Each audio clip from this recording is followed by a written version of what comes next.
Hi. యూకేలా టీజీపీలా. UK అంటే ఉత్తరాఖండ్. ఇంకో చిన్న వీడియో. ఇంతకుముందే మార్కెట్కి పోయి వచ్చి ఉంటుంది చిన్న పని నుండి. మా సేటుది ఒక షర్ట్ పీస్ ఉంటే అది కుట్టిద్దామని పోయిన మార్కెట్కి. షాప్కి పోయి అడిగితే టైలరింగ్ షాప్లో షర్ట్ కుట్టడానికి 350 రూపాయలు అడిగిండు. రీజనబుల్ అయిన ప్రైస్ కామెంట్ చేయండి.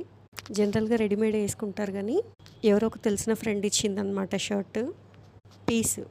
అది పక్కన పెట్టడం ఎందుకు కుట్టిద్దామని చెప్పేసి పోయినా అనమాట. అక్కడనే కొన్ని రెడీమేడ్ షర్ట్స్ కూడా ఉన్నాయన్నమాట. నేను దుకాణంలోకి పోయిందే 11 గంటలకి. జస్ట్ అప్పుడే ఒక 10 నిమిషాల క్రితమే ఓపెన్ చేసిండ్రు దుకాణము. వామ్మో ఏం జనాలండి బాబు ఈ నార్త్ ఇండియన్స్. కొన్ని రెడీమేడ్ షర్ట్స్ కూడా చూద్దామని పక్క కౌంటర్లు ఉన్నాయని అంటే వెళ్ళిన అదే షాప్లో. వామ్మో ఆ చూపించినోడు బిహేవ్ చేసిండు కదా నాతోని అని అంటే అసలు షాప్లో జనాలే లేరు. వాడు ఏం ఫ్రస్ట్రేషనో తెలియదు కానీ ఏది చూపించమన్నా ఇదంటాడు అదంటాడు, మేడం ఇది సైజు పెద్దదంటాడు, ఇంట్లో ఇదంటాడు అదంటాడు. మాట్లాడే పద్ధతికి చికాకు వచ్చేసింది అసలు. వాడు పెళ్ళంతో ఏం గొడవ పెట్టుకొని వచ్చిండో తెలియదు కానీ ఆ ఫ్రస్ట్రేషన్ అంతా నా మీద తీసిండు.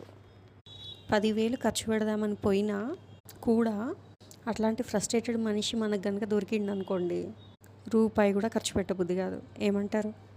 పక్క కౌంటర్కి పోయి ఓనర్ని 4 దులిపి ఇంటికి వచ్చేసిన. ఒక్క రూపాయి కూడా ఖర్చు పెట్టలేదు. లాస్ట్కి షర్ట్ కూడా స్టిచ్చింగ్ చేయకుండానే వచ్చేసిన. నేను చేసింది కరెక్టేనా? కామెంట్ చేయండి. సబ్స్క్రైబ్ కూడా చేసేయండి. బై.